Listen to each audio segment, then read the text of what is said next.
Sudden గా తెలియదు, everyday తెలుసుంటుంది. ప్రతిదీ తెలుసుంటుంది. సో హైడ్ చేయడం అనేది లేదు లేదు లేదు. ఇప్పుడు నేను ఇక్కడ ఇవన్నీ ఈ రోజు జరుగుతుంది కదా, నేను సాయంత్రం ఇంటికి కాల్ చేసేటప్పుడు అన్ని చెప్తాను. ఇక్కడ ఒక ఇంటర్వ్యూ అయింది, తర్వాత అలా వెళ్ళాను అటు. సో ఓవరాల్ గా ఫేసెస్ తెలుసుండవు కానీ నేమ్స్ అంటే మీ డైరీ అంతా తెలుసుంటుంది. సో నేను సడన్ గా చెప్పేది వాళ్ళకి సడన్ గా షాక్ అయ్యేది అనేది లేదు. They know everything happening in my life. So we are very, and I also know everything. అక్కడ ఏమేమి జరిగింది అనేది కూడా వాళ్ళు కూడా నాకు చెప్తారు.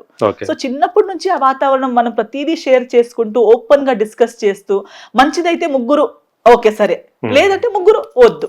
సో మీరు ఏదైతే ఉందో లైఫ్ లో, అది మీ మ్యారేజ్ ఏదైతే ఉందో అది విత్ ఇన్ 6 months లోనే అది ఫెయిల్ అయినప్పుడు పేరెంట్స్ గా వాళ్ళు ఎలా ఫీల్ అయ్యారు? వాళ్ళు అంటే వాళ్ళే చెప్పారా? అంటే మీరు వాళ్ళతోటి అది డిస్కస్ చేసినప్పుడు, నేను ఇంకా వద్దనుకుంటున్నాను అన్నప్పుడు వాళ్ళు ఏం చెప్పారు? వాళ్ళు ఫస్ట్ వద్దనుకుంటున్నానని నేను చెప్పలేదు. జరిగిందే మాత్రమే చెప్పాను. ఇది ఇలా ఇలా జరుగుతుంది, కరెక్ట్ అవ్వట్లేదు, డైలీ చెప్తాను అంతే. So overall we all were feeling it is not right. Whatever was happening is not right అనేది మనం మొత్తం, my family, my extended family, because of my parents, my extended ఫ్యామిలీకి కూడా తెలుస్తుంది కదా ఇది జరుగుతుంది, కరెక్ట్ లేదు, కరెక్ట్ అవ్వట్లేదని. సో వాట్ నెక్స్ట్ అనేది ఆలోచిస్తూ ఉన్నాం కానీ డైరెక్ట్ గా అక్కడ వెళ్ళడానికి నేను ముందు కూడా చెప్పినట్టు మనం ఫ్యామిలీ బ్యాక్గ్రౌండ్ లో అలాంటిది ఎప్పుడు చేయలేదు. We have never done something like divorce అనేది మన ఫ్యామిలీలో జరిగిన విషయం కాదు. అది అంత హాయిగా చెప్పడానికి చేద్దాంలే అన్నట్టుగా అంత కూల్ విషయం ఏం కాదు. సో అలా అటు ఎవరు ఓపెన్ గా అది చేద్దాం, డైరెక్ట్ డివోర్స్ దగ్గర వెళ్దాం అన్నట్టు ఎవరు చెప్పలేదు. But at the same time ఎప్పుడు లైఫ్ లో నేను చెప్పినట్టు చిన్నప్పటి నుంచి కూడా ఎప్పుడు అలా కాంప్రమైజ్ తో, అంటే ఒకటి తప్పు లేదా ఒకటి కరెక్ట్ కాదని చెప్పిన తర్వాత కూడా ముందు మనం ఎప్పుడు వెళ్ళలేదు. Whenever we thought something is not right, we have discussed and either solved it or ended it. రెండిట్లో ఒకటి జరగాలి. తప్పు అని తెలిసిన తర్వాత మళ్ళీ అది లోపల మమ్మల్ని చంపుతూ ఇలా ఏదో ఒకటి బ్రతకాలి కదా అని ఎప్పుడు బ్రతకలేదు. సో మా మమ్మీ చూడండి, అంత పెద్ద వర్క్ ఉన్నప్పుడు కూడా, జాబ్ ఉన్నప్పుడు కూడా, ఒకటే బిడ్డ కావాలా వర్క్ అన్నప్పుడు బిడ్డ కావాలని సెలెక్ట్ చేసి ముందుకెళ్ళింది కదా. లేదు బిడ్డ కూడా కావాలి, వర్క్ కూడా కావాలి, రెండింటిని కాంప్రమైజ్ చేస్తూ బ్రతుకుతామని సెలెక్ట్ చేయలేదు. మా నాన్న కూడా అలాగే. మనం ఎప్పుడు లైఫ్ లో అలాంటి we are either yes or no people. మధ్యలో grey colour, grey shade, black కూడా కాదు, వైట్ కూడా కాదు, అలా ఎక్కువ రోజు బ్రతకలేము. So something had to be done. They first try to sort out, మాట్లాడి సార్ట్ అవుట్ చేద్దాం అన్నట్టు మాట్లాడడం ప్రయత్నించారు, మాట్లాడి సార్ట్ అవుట్ చేయడం ప్రయత్నించారు. అది కూడా కుదరలేదు అనేసరికి then the next we went to the church, we went to the court. అంటే మన చర్చ్ లో కూడా ఒక కోర్ట్ అనేది ఉంటుంది. అంటే ఇప్పుడు హిందూ మ్యారేజ్ యాక్ట్ అని ఉంటుంది, ఒక రిలీజియస్ ఆర్డర్ కూడా ఉంది. సో అలాగే క్రిస్టియన్స్ లో కూడా ఒక ఆర్డర్ ఉంది. And then there is court also. So when we approached them and discussed the whole situation, ila undi, what do you advise, what to do next anesariki, they said everything you said is a clear proof that you can, it is an open case of divorce. అంటే it is annulment. అంటే ఇక్కడ నిజంగా cheating జరిగింది, నిజంగా the points that we have mentioned, we have proof backing up to each of the points. So ఆ points ఉన్నప్పుడు, backup ఉన్నప్పుడు, proofs ఉన్నాయి, జనాలు ఉన్నారు. So when everything is there, మళ్ళీ మీరు ఇంత ఉండి కూడా ఉండటం అంటే ఇట్ ఈస్ రియలీ ఏదో మనం తప్పు చేసి అలాంటి మజ్బూరీ ఉంటే మాత్రమే ఉండాల్సి వస్తుంది కానీ లేకపోతే ఉండే అవసరం లేదు. లీగలీ కూడా ఉండే అవసరం లేదు, రిలీజియస్లీ కూడా ఉండే అవసరం లేదు.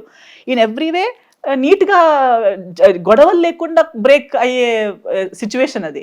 సో వాళ్ళందరూ ఒకటే కూతురు, మీరింత ప్రశాంతంగా ఉన్న ఫ్యామిలీ, మీకు ఇవన్నీ డ్రామాలు ఎందుకు కావాలి, అవసరమా? మీరు హ్యాపీగా ఉండేవాళ్ళు కదా. సో మీకు ఇప్పుడు క్లియర్ గా తెలిసింది ఇది రాంగ్ రూట్ అని, సో వదిలేయడమే బెటర్ కదా అన్నట్టుగా ఒక యునానిమస్ మన కమ్యూనిటీ నుంచి కానీ ప్రతి యాంగిల్ నుంచి అందరూ అడ్వైస్ చేసిన తర్వాత then we went forward. And వాళ్ళు చెప్పినట్టే అంత స్మూత్ గానే జరిగింది, because they were right. So that is when we also realized that okay, correct kada. So I think plus point in the whole thing is our transparency, that we are transparent to each other. My parents to me, me to my parents. So నేను ఎప్పుడు నా age group లో ఉన్న వాళ్ళకి కూడా కానీ అమ్మాయిలకి అందరికీ కానీ ఎప్పుడు చెప్తుంటాను, అమ్మాయిల మైండ్ లో ఉంటుంది అమ్మ నాన్నకి చెప్పాలా వద్దా, ఆ ఇంట్లో జరిగింది మన పుట్టింటికి చెప్పాలా వద్దా. బట్ పేరెంట్స్ మనం బాధపడుతున్నాం, వాళ్ళు కూడా ఎందుకు బాధ పెట్టడం. యాక్చువల్లీ అలా ఏం లేదు. మనం యాక్చువల్లీ ఓపెన్, వాళ్ళకి చెప్పకపోతే ఇంకెవరికి చెప్పాలి? మన పేరెంట్స్ కి, మన ఓన్ మనకి జన్మ ఇచ్చిన వాళ్ళకి చెప్పకపోతే ఇంకెవరికి చెప్పాలి? And at the end of the day దేవుడు తర్వాత ఎవరికైనా మనం ఆన్సర్ ఇవ్వాలని ఉంటే అది మన అమ్మ నాన్నే. అమ్మ నాన్నకి చెప్పలేనిది అనేది ఉండకూడదు. ఎందుకంటే అలా ఉంటే దాన్ని అడ్వాంటేజ్ గా తీసుకునే వాళ్ళు చాలా మంది ఉంటారు. ఆ గ్యాప్ ఉంది కదా మధ్యలో మనం అవును. ఏదో ఒక వేరే రీజన్ కోసం చెప్పలేని థింగ్స్ ని ఇంకొకరు వాళ్ళకి దాని కావాల్సినట్టు వీక్నెస్ గా వాడుకుంటారు. తీసుకుంటారు. Yes, Yes. వీక్నెస్ గా అది వీక్నెస్ వీక్నెస్. చెప్పాలంటే. అవును. ఇప్పుడు తప్పు జరిగిన మనకి ఒక చోట అది మన పేరెంట్స్ కి తెలిసి ఉండాలి కదా. వాళ్ళప్పుడు మనకిన్న తెలివి ఉన్న వాళ్ళు, ఇప్పుడు నాకెంత ఏజ్ అయినా నాకిన్న ఎక్కువ ఏజ్ వాళ్ళకి అయింది, నాకిన్న ఎక్కువ వాళ్ళు బ్రతికారు కాబట్టి వాళ్ళకి ఎక్స్పీరియన్స్ ఉంటుంది. Experience ఉంటుంది. ఇవన్నీ ఇలాంటివన్నీ కూడా చూసుంటారు. ఎన్నో చూస్తుంటారు. చూసుంటారు. సో వాళ్ళు ఒక రైట్ అడ్వైస్ ఇవ్వగలుగుతారు, రైట్ గైడెన్స్ ఇవ్వగలుగుతారు. అప్పుడు చూడండి లైఫ్ మళ్ళీ మన హ్యాండిల్ చేసే అంత స్ట్రెంగ్త్ మనకి వస్తుంది. Hmm. లేదు నేను పెద్దగా అయిపోయాను, నాకే నా లైఫ్ హ్యాండిల్ చేయడం తెలుసు అని నేను చేసుకుంటూ వెళ్తే దానికి గైడెన్స్ ఉండదు. సో నాకు ప్రొఫెషనలీ, పర్సనలీ అన్నిటిలో నా పేరెంట్స్, ఎస్పెషలీ నా మదర్ మంచి సపోర్ట్ అండ్ అండర్స్టాండింగ్ ఉండడం వల్ల మమ్మల్ని కలిసి చూస్తే మీరు ఫ్రెండ్స్ అని అడుగుతారు, అందరూ అదే అంటే అడుగుతారు. మీరు ఇప్పుడు వింటుంటే మీరు చెప్తున్నది ఎంత ఉంటుంటే, సో మీ పేరెంట్స్ పర్టికులర్ మీ మదర్ మీకు అంత మంచి ఫ్రెండ్ అండ్ ఒక ఐ థింక్ నేను వెల్ విషర్ అండ్ నేను ఒక్క కూతురిని అయినా నాకు బ్రదర్ సిస్టర్స్ లేరు అనే ఫీలింగే రాలేదు. ఎందుకంటే అన్ని పంచుకోవడానికి మదర్ ఫాదర్ ఇద్దరు నాకు అలాగే పంచుకున్నారు కాబట్టి నేను ఎప్పుడు వాళ్ళతో షేర్ చేస్తూ, ఎప్పుడు లోన్లీనెస్ నాకు చెప్పుకోవడానికి ఎవరు లేరే అనే ఫీలింగ్ తో ఎప్పుడు నేను గ్రో అవ్వలేదు. నాకు కంటిన్యూస్ కంపెనీ గైడెన్స్ ఇస్తూ నన్ను పెంచారు. ఓకే. సో ఆ పీరియడ్ వచ్చేసింది ఇప్పుడు. Yes. ఆ 4 years అయిపోయింది కదా. ఈ 4 years తర్వాత అంటే ఈ మామూలుగా అయితే ఎవరిదైనా ఒక ఫెయిల్డ్ రిలేషన్షిప్స్ ఉంటే గనక వాళ్ళు వెంటనే మళ్ళీ ఇంకో రిలేషన్షిప్ లోకి వెళ్ళిపోతారు, ఇంకొకరు ప్రేమలో పడిపోతారు. మరి ఎస్తరు అలాంటి ప్రేమలో పడిందా, పడలేదా ఇప్పుడు దాకా? లేదండి, యాక్చువల్లీ అప్పుడు కూడా ఐ థింక్ నేను చిన్నప్పటి నుంచి నేను మీకు చెప్పాను కదా, ఈ ఫీల్డ్ లోనే ఉండడం వల్ల అయి ఉండొచ్చు, లేదా నేను focused, always brain is busy. అది నాకు మదర్ చాలా మంది చాలా సారి చెప్పేది. నాకు ఫ్రెండ్స్ సర్కిల్ కూడా తక్కువ, ఫ్రెండ్స్ అనేది లేరు నా చిన్నప్పటి నుంచి. సో అందరు అడిగితే ఏంటి అంటే మీరు అన్నట్టు మదరే అన్ని కూడా, మదరే అన్ని. మదర్ లేకపోతే నా mind is busy, I'm singing, I'm dancing. And నేను అప్పుడు చిన్నప్పటి నుంచి క్లాసెస్ కి వెళ్ళేదాన్ని. So piano class, dance class, music class, నా టీచర్స్ వాళ్ళతో. సో నేను కలిసే నేను మాట్లాడే people are older than me, I'm talking to them, I'm learning from them. So ఆ మెచ్యూరిటీ అనేది అప్పటి నుంచి. సో నాకు నా ఏజ్ వాళ్ళతోనే కలిసి ఏదో ఒక పిచ్చిగా చేయమంటే నేను ఒప్పుకునేదాన్ని కాదు. వద్దు, వాళ్ళు ఏదేదో చేస్తున్నారు, నేను వెళ్ళను అని చెప్పేదాన్ని. మమ్మీతోనే కూర్చుంటాను, వాళ్ళు ఏదేదో చేస్తున్నారు మమ్మీ, నేను వెళ్ళను అని. సో అప్పుడు నా మమ్మీ చెప్పేది, ఇది ఎలా అయిపోయిందంటే రేస్ గుర్రం ఉంటుంది చూడు, దానికి రేస్కి వెళ్ళడమే పిచ్చిగా. మళ్ళీ ఆగు, అటు వెళ్ళు, ఆ ఆవులతో ఆటలాడు అంటే నాకు వద్దు మమ్మీ, వాళ్ళతో పడదు నాకు. సో కోడ్లకి కూడా చూడు, కోడ్లు కూడా గొడవ, అది కాక్ ఫైట్ లో వెళ్ళే కోడ్లకి ఆ ఫ్రెండ్షిప్ అవ్వదు. సో అలా అవుతాయేమో నువ్వు, అలాగే అవుతున్నట్టు కనిపిస్తున్నాయి నాకు అని చెప్పేదాన్ని. కానీ అలా లేదు. బట్ ఐ థింక్ నేను ప్రీవియస్లీ కూడా నేను చెప్పినట్టు ఆ marriage also was not because of a relationship. I'm yes or no person. ఒకరు నా లైఫ్ లోకి వచ్చారు. లవ్ అంటే నాకేదో ఇలా చేతులు పట్టుకొని ఎక్కడో కాఫీ తాగి నేను తిరగడానికి వెళ్ళాడు అంత టైం, పేషెన్స్, మైండ్ సెట్ నాకు లేదు. అలా చేయాలని ఉంటుంది, కానీ దానికి ఒక వేవ్ లెంత్ కనెక్ట్ అవ్వాలి. That my likes and that person's likes, interest అన్ని కలిపి ఎక్కడో ఒక చోట వెళ్ళాలనిపిస్తే then it is an organic thing. ఏదో అందరూ వెళ్తున్నారు మనం కూడా వెళ్ళాలి అన్నట్టు అలాంటి ఫీలింగ్స్ నాకు ఉండదు.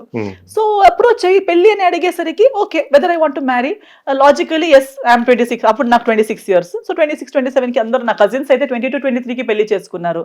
నేనే లేట్ అని ఇంట్లో అందరూ తిట్టుకునే వాళ్ళు. అయింది కదా నాకు కూడా టైమే, సరే ఇంట్లో చెప్తానని చెప్తే పేరెంట్స్ కూడా ఓకే అంటే అలా. So if it had worked out then yes, it would have worked out. I would have been happy and giving my best in that relationship as well. కానీ అక్కడ అది వర్కౌట్ అవ్వలేదు. బయటికి రాగానే నాకు ఏదో ఇంకో రిలేషన్షిప్ ఇమీడియట్లీ కావాలనే కోరిక నాకు లేదు. It has to happen how, ఏదో ముందుటివాడు కూడా నాకు రిలేషన్షిప్ కావాలని నా దగ్గరకు వచ్చి, నేను కూడా రిలేషన్షిప్ కావాలని అక్కడికి వెళ్ళి, అప్పుడు ఇంకొకటి నేను నోటీస్ చేసిన దాంట్లో ఏంటంటే నా సర్కిల్లోనే when we go with that intention into a situation we pretend. ఇప్పుడు ముందుటి వాడు కూడా నన్ను ఇంప్రెస్ చేయాలనే ఏదో ఒకటి చేస్తుంటాడు, ఈ అమ్మాయి నాకు పడాలి అన్నట్టుగానే ప్రయత్నిస్తుంటాడు.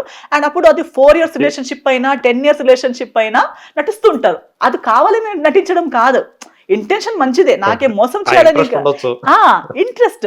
దే డోంట్ నన్ను కలవడానికి వచ్చేటప్పుడు నీట్ గా డ్రెస్ అయి వస్తారు, వాళ్ళ బెస్ట్ కాస్ట్యూమ్, ఏదో మంచి ప్లేస్ కి తీసుకెళ్లిపోతారు, మంచిదే మాట్లాడతారు, నాతో ఎప్పుడు గొడవ పడరు, ఖర్చు పెడతారు, ఎప్పుడు గొడవ పడరు, వాళ్ళ ఇంట్లో అంత బాగుంది అంటారు. సో వాళ్ళు యాక్చువల్లీ నాతో హైడ్ చేయాలని కాకపోయినా ఆ ఓపెన్నెస్ రాదు. Because every time you're coming meeting me 2 hours 24 hours లో 2 hours నాతో కలవడానికి వచ్చేటప్పుడు బెస్ట్ బిహేవియర్లోనే మీరు ఉంటారు, నేను కూడా ఉంటాను. నేను కూడా వెళ్ళేటప్పుడు నా ఎంత బ్యాడ్ మూడ్ ఉన్నా ఇప్పుడు తనకి కలవడానికి వెళ్తున్నాను అనే ఒక ఫీలింగ్తో నేను కూడా మంచిగా రెడీ అయిపోయి మంచి డ్రెస్ వేసుకొని మంచి మూడ్లో వెళ్ళి ఏమో లేదు, ఎంత బ్యాడ్ కాల్స్ వచ్చినా ఏం లేదు, నాట్ సో ఇంపార్టెంట్.